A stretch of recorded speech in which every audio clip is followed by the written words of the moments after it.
Hola a todos, ¿qué tal están? Yo soy Katy y les doy la bienvenida un día más al canal. En el video de hoy nos adentramos en la mente y la vida del hombre que borró los límites entre el horror real y la ficción. Es el caso más inquietante que contaré en el canal hasta el momento, y es que esta historia no está inspirada en una película, sino las películas están inspiradas en ella. Este es el caso de Ed Gein, también conocido como el carnicero de Plainfield.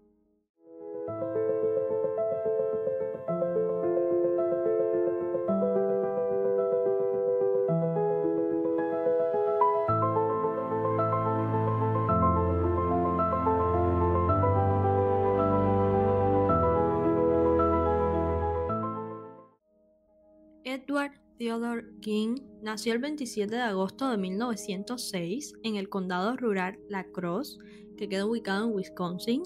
Unos años después, en el año 1914, se traslada con su madre, su padre y su hermano a una granja enorme a las afueras de la pequeña localidad de Plainfield. Dicha localidad contaba con unos 500 habitantes aproximadamente en aquel entonces y era un entorno de campos, bosques y poblaciones muy dispersas entre sí. La economía familiar no era lujosa, la granja daba trabajo, pero también exigía una rutina fuerte donde los niños aprendían desde pequeños a colaborar. Ahora vamos a comentar sobre tres figuras importantísimas en su vida: su madre en primer lugar, su padre y su hermano, que juntos nos ayudarán a entender, de cierta forma, las acciones posteriores que haría Ed Gein.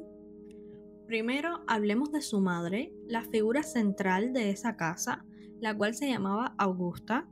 Era una mujer profundamente religiosa, rígida en sus creencias, con una moral extremadamente conservadora sobre el papel de la mujer y la naturaleza del pecado. Desde su nacimiento, Augusta le enseñó que el mundo exterior estaba lleno de corrupción, pecado y maldad, especialmente representado en las mujeres.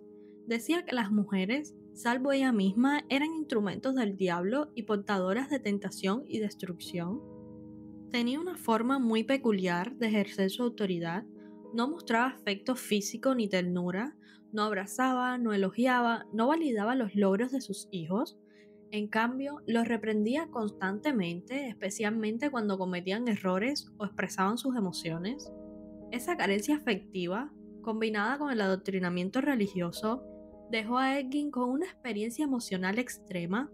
Necesitaba su aprobación, como quien necesita aire para vivir. Por otra parte, el padre George Gein ofrecía el contrapunto. Trabajaba principalmente como carpintero y tenía problemas importantes con el alcohol, lo que generaba constantemente tensiones domésticas. Se supo que era una persona violenta, sobre todo cuando bebía, y en muchas ocasiones alguien ausente en la vida familiar. Ed Gein tuvo un hermano mayor, Henry, cuya presencia modeló también la vida familiar. Henry fue una figura importante durante la juventud de Ed. Trabajaron juntos en la granja y compartieron muchas de las monotonías del día a día. Por el contrario de Ed, Henry supo hacer frente de cierta forma a la influencia que intentaba ejercer su madre sobre él, y en ocasiones eso era motivo de enfrentamiento y riña entre los hermanos. La educación de Ed Gein transcurrió en casa y en la comunidad rural. Asistió a la escuela por obligación y sus compañeros lo describen como alguien tímido, retraído y extraño. El control que ejercía su madre no solo limitó las experiencias infantiles de Ed, también moldeó su manera de relacionarse con otras personas ya de joven. Reservado, desconfiado y con escasas habilidades sociales fuera del ámbito conocido. En un periodo bastante corto de tiempo, Ed vive la muerte de tanto su padre, su hermano y sobre todo de su madre. Su padre fallece en el año 1940 debido a un fallo cardiorrespiratorio asociado principalmente a la mala vida que llevaba. Luego, 4 años más tarde, en 1944, su hermano Henry murió en circunstancias extrañas que aún son un gran misterio en toda esta historia. En 1944, ambos trabajaban en una quema de maleza cerca de su granja en Plainfield. El fuego se extendió más de lo previsto y los bomberos fueron llamados al lugar. Cuando el fuego se extinguió, Ed aseguró que había perdido de vista a Henry. Horas después, guió a los rescatistas directamente hasta el cuerpo sin vida de su hermano. Y es que existe una contradicción en esta historia, y es que el cadáver no presentaba señales de haber sido quemado, sino que presentaba una contusión importante en el cráneo, que se dudaba entre si se pudo caer en el momento del incendio o si pudo haber sido provocado por su propio hermano, y en este caso, esto marcaría su primer crimen conocido. Aunque finalmente en el informe forense aparece que Henry falleció asfixiado al no poder escapar del incendio y la policía local atribuyó el hecho a un accidente, muchas personas que han estudiado el caso aseguran que realmente fue asesinado por el propio Ed. Un año más tarde, en 1945, muere también su madre Augusta, la cual venía arrastrando un delicado estado de salud desde hacía ya un tiempo, hasta que finalmente fallece, y es aquí que sucede el verdadero punto de inflexión en esta historia. Hasta ese momento había vivido completamente bajo su control, no tenía amigos, no salía, no tomaba decisiones importantes sin su aprobación, y cuando ella murió, su mundo se derrumbó por completo. Ed no buscó una vida exterior más amplia, se quedó en la granja como si mantener el lugar fuera la forma de mantenerla a ella. El aislamiento que antes le imponía su madre ahora era autoimpuesto. Cerró las puertas del mundo y se recluyó en la granja familiar, una vivienda que se fue deteriorando poco a poco. Las habitaciones donde dormía Augusta quedaron intactas, no permitía que nadie entrara allí. El resto del lugar, en cambio, se convirtió en un caos: basura acumulada, ratas, herramientas oxidadas, putrefacción, suciedad y un olor penetrante que con el tiempo tendría un origen mucho más siniestro. Los testimonios de quienes lo conocieron coinciden en que después de la muerte de su madre, Ed comenzó a comportarse de forma cada vez más errática, leía compulsivamente revistas sobre anatomía, canibalismo, experimentos médicos y relatos de asesinatos. También consumía publicaciones sobre atrocidades nazis, disección de cuerpos y artículos relacionados con taxidermia. Con el tiempo, Ed comenzó a visitar cementerios locales. Primero lo hacía por curiosidad, luego por impulso. Se decía a sí mismo que no estaba haciendo nada malo, solo observando, solo estando cerca de las tumbas de mujeres que le recordaban a Augusta. Pero la línea entre el pensamiento y el acto pronto se borró. Durante las madrugadas, Ed conducía su vieja camioneta Ford hacia los cementerios y con la luz tenue de una linterna y una pala desenterraba los cuerpos recién sepultados de mujeres que, según él, se parecían a Augusta. Algunos se los llevaba completos y otros simplemente llevaba las partes que le interesaba. Luego regresaba a casa y con una precisión escalofriante practicaba cortes y manipulaciones inspiradas en los manuales de anatomía que tanto leía. En su mente, esas mujeres eran una forma de traer de vuelta a su madre y de mantenerla cerca. Su casa, con el paso del tiempo, se convirtió en un escenario de horror. Entre los objetos cotidianos había decoraciones hechas con restos humanos, como tazas hechas con cráneos, sillas y lámparas forradas de piel y rostros humanos, ropa hecha con piel humana, cinturones confeccionados con pezones y una colección de máscaras de piel que guardaba como trofeos. Y aparte de todo esto, había muchísimas cosas más que son demasiado gráficas para contar, pero todo lo que pueda imaginar tu mente en esa casa se encontraba.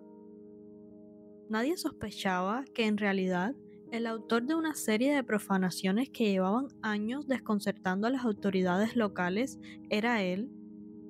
Ahora entraremos en uno de los aspectos más oscuros del caso, los dos asesinatos confirmados que cometió Ed Gein durante su etapa de demencia y aislamiento, y te adelanto que fue el segundo crimen el que inevitablemente selló el final de su libertad y el inicio de su ruina.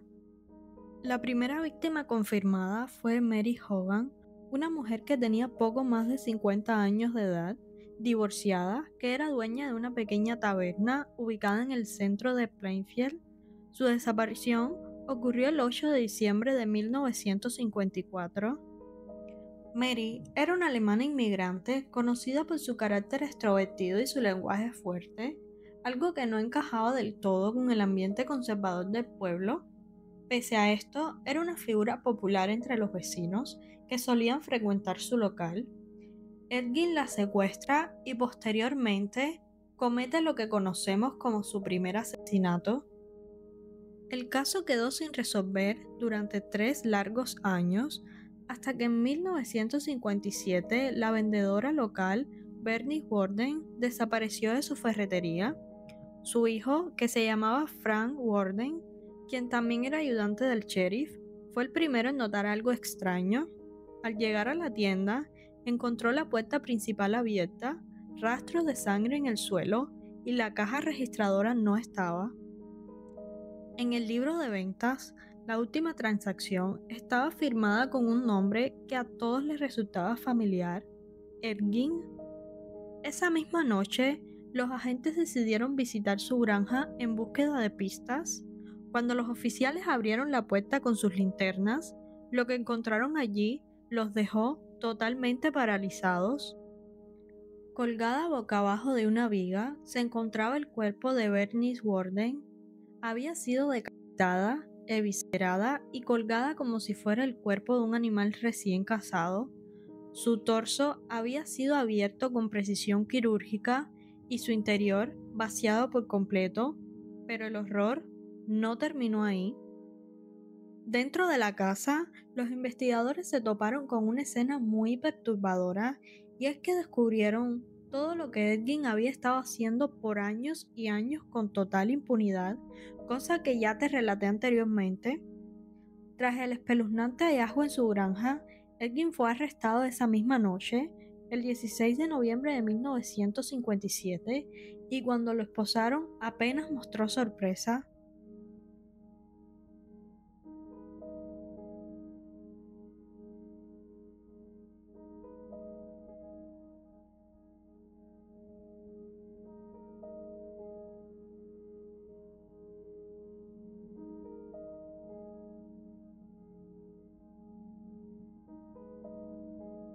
Cuando comenzaron los interrogatorios, Ed habló con total frialdad, sin mostrar emoción.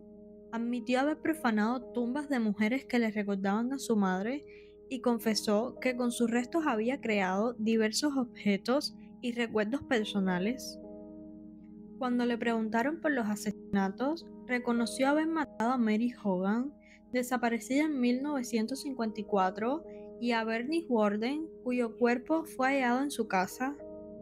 Negó haber cometido más homicidios, insistiendo en que el resto de los restos humanos provenían de tumbas que él mismo profanaba, y es que por esos tiempos ocurrieron desapariciones de varias personas que se intentaron de alguna forma ligar a Edgin, pero nunca se pudieron confirmar. Para los especialistas, Edgin no distinguía entre el bien y el mal, vivía atrapado en un mundo propio, dominado por la voz y las enseñanzas de su madre, incluso años después de su muerte. En 1958, el tribunal lo declaró mentalmente incompetente para ser juzgado y fue internado en el Central State Hospital for the Criminal Insane en Wisconsin. Durante su estancia, los médicos aseguraron que era un paciente tranquilo, educado y obediente, que rara vez mostraba signos de violencia. Vivió internado durante 3 décadas, hasta su muerte el 26 de julio de 1984, a los 77 años, debido a una insuficiencia respiratoria causada por cáncer. Si te preguntas qué pasó con la granja donde vivía y hacía todas esas atrocidades, te comento que fue quemada y reducida a cenizas, y se especula que ocurrió de forma intencional, aunque nunca se pudo confirmar ningún culpable. Su tumba en el cementerio de Plainfield fue durante años lugar de curiosidad y morbo, hasta que en la década de los 90 alguien robó su lápida, dejándola desaparecer para siempre, como si el pueblo quisiera borrar el último rastro del hombre que había convertido la locura en arte macabro. Con el paso del tiempo, el caso de Edgin dejó de ser solo una historia criminal Para convertirse en un fenómeno cultural y psicológico sin precedentes, el impacto de su historia no se detuvo.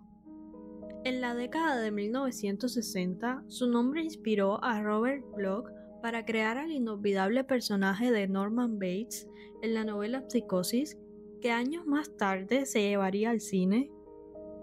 Tiempo después, su influencia reapareció en el cine de terror con Leatherface, el asesino de la matanza de Texas, quien al igual que King, confeccionaba máscaras y trajes con piel humana. En los años 90, el eco de su locura se plasmó nuevamente en el personaje de Buffalo Bill en El silencio de los corderos, un hombre que deseaba transformarse en mujer cosiendo la piel de sus víctimas. Recientemente, el 3 de octubre de este año, Netflix ha lanzado la nueva temporada de la serie titulada Monster The Edging Story, que combina elementos inventados y reales. Cada una de estas historias, aunque ficticias, tiene un mismo origen, la macabra realidad que alguna vez habilitó en aquella vieja granja de Wisconsin. El nombre de Edging se convirtió en sinónimo de horror real, y aunque su caso pertenece al pasado, su legado sigue recordándonos que el verdadero miedo no siempre proviene de lo sobrenatural, sino del abismo que puede habitar dentro de la mente de un ser humano aparentemente normal.